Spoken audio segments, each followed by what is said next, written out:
Hello students, in today's class we will discuss question solving approach of limiting reagent। अब देखिए, मान लीजिए stoichiometry में हमारे पास कोई क्वेश्चन ऐसा आ जाता है जिसमें हमें समझ में आ रहा है कि इसमें कोई लिमिटिंग रिएजेंट है, तो वहां पर हम लोग प्रोडक्ट की कैलकुलेशन किस तरह से करेंगे। तो वहां पे हमारे पास जो गिवन मोल है दोनों रिएक्टेंट्स के होंगे, बट फर्स्ट ऑफ ऑल हम लोग लिमिटिंग रिएजेंट फाइंड आउट करेंगे कि लिमिटिंग रिएजेंट क्या है। उसके बाद हम लोग प्रोडक्ट की जो कैलकुलेशन है वो लिमिटिंग रिएजेंट के अकॉर्डिंग ही करते हैं। फॉर एग्जांपल, अगर हमारे पास एक क्वेश्चन है 2a plus 3b is equal to 4c। Suppose A B C, A और बी दो रिएक्टेंट है, 2 mole of A react with 3 mole of B and 4 mole of C are produce. ये हमारी reaction है और क्वेश्चन में पूछा गया है how many moles of C will produce if 12 mole of A react with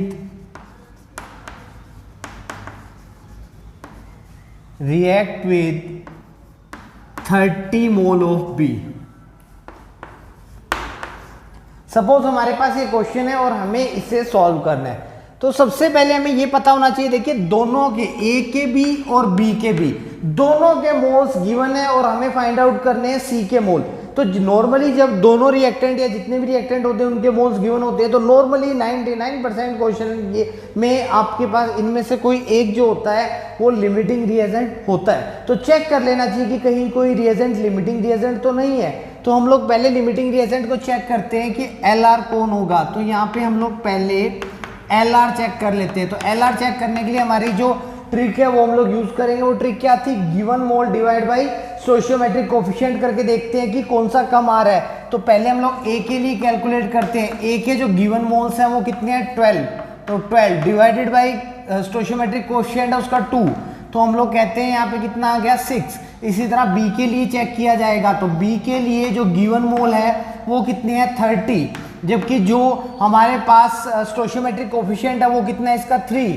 तो ये आंसर आ गया हमारे पास 10। तो अब देखिए, जो चीज कम आ रही है दोनों में से कौन सी चीज कम आ रही है?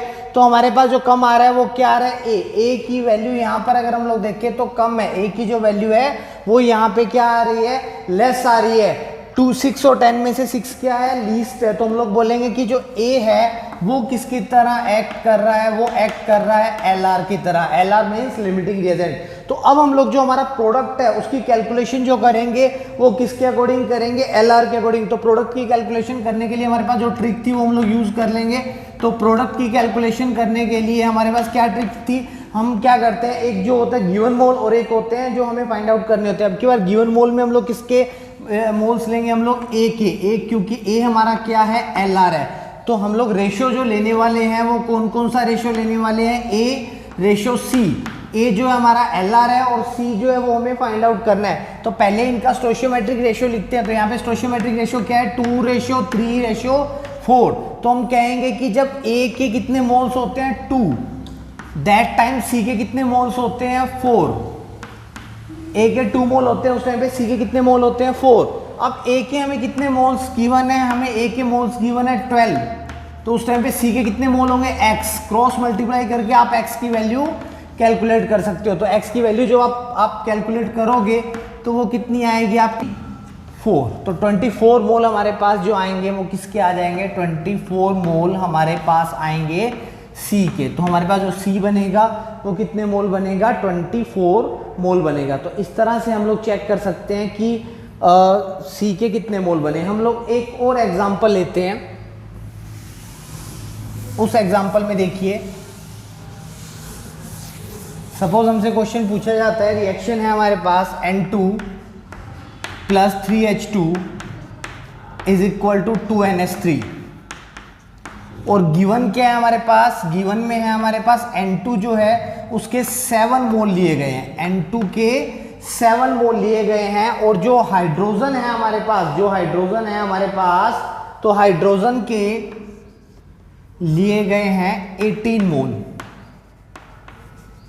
और हमसे पूछा जा रहा है कि अमोनिया जो है उसके कितने मोल बनेंगे। सपोज हमारे पास ये क्वेश्चन है, तो हम लोग क्या कर सकते हैं, सबसे पहले दोनों के मोल्स गिवन है, नाइट्रोजन के और हाइड्रोजन के। First of all we have to find out which one is limiting reagent. दोनों में से लिमिटिंग रिएजेंट कौन होगा, तो पहले हम लोग एलआर फाइंड आउट करने के लिए हम लोग क्या करेंगे, सबसे पहले नाइट्रोजन, नाइट्रोजन के गिवन मोल कितने हैं 7, डिवाइड बाय उसका कोफिशिएंट कितना है 1, स्टोइचियोमेट्रिक कोफिशिएंट इसका कितना है 1, तो यहाँ पे कितना आ गया 7। सिमिलरली हम लोग अब किसके लिए करेंगे, H2 के लिए, तो H2 जो है हाइड्रोजन, हाइड्रोजन के गिवन मोल कितने हैं 18, डिवाइड बाय उसका स्टोइचियोमेट्रिक कोफिशिएंट कीजिए, तो जब उसका डिवाइड बाय स्टोइचियोमेट्रिक कोफिशिएंट करेंगे यानी 3, तो आंसर कितना आएगा 6। अब देखिए कौन सी वैल्यू लीस्ट आ रही है, 6 लीस्ट आ रही है, इसका मतलब हाइड्रोजन जो है वो हमारा LR है। और अभी हम लोगों ने देखा जब LR आ जाता है, लिमिटिंग रिएजेंट होता है, तो हम गिवन मोल में लिमिटिंग रिएजेंट के जो गिवन मोल्स होते हैं हम लोग वो रखते हैं, और हमें जो फाइंड आउट करना होता है वो रखते हैं। तो हम लोग अब जो रेशियो लेंगे प्रोडक्ट फाइंड आउट करने के लिए, वो किस किस का रेशियो लेंगे, अमोनिया, यानी जो हमें फाइंड आउट करना है, डिवाइड बाय LR, LR कौन था, हाइड्रोजन। अब सबसे पहले इनका स्टोइचियोमेट्रिक रेशियो, स्टोइचियोमेट्रिक रेशियो क्या है 1:3:2, यानी जब अमोनिया 2 मोल था तब हाइड्रोजन कितने मोल था 3 मोल। जब अमोनिया 2 मोल था तब हाइड्रोजन कितने मोल था 3 मोल। और जब हाइड्रोजन जो है वो कितने मोल गिवन है, हमें हाइड्रोजन गिवन है 18 मोल, हाइड्रोजन हमें गिवन है 18 मोल। तो जब हाइड्रोजन 18 मोल है उस टाइम पे अमोनिया कितना होगा x, तो यहां से हम लोग क्रॉस मल्टीप्लाई करके x कैलकुलेट कर सकते हैं। तो 3x is equal to 18 into 2, so x is equal to 18 into 2 divided by 3, तो हमारे पास आंसर आ जाएगा 12 मोल। तो हम लोग कहेंगे जो अमोनिया प्रोड्यूस होगा वो अमोनिया कितने मोल प्रोड्यूस होगा 12 मोल। तो इस तरह से जब भी क्वेश्चन में लिमिटिंग रिएजेंट गिवन होगा तो हम गिवन मोल में रेशियो लेते टाइम हमेशा लिमिटिंग रिएजेंट लेते हैं, और जो फाइंड आउट करना होता है उसके मोल्स हम लोग लिमिटिंग रिएजेंट के अकॉर्डिंग फाइंड आउट कर सकते हैं। Thank you.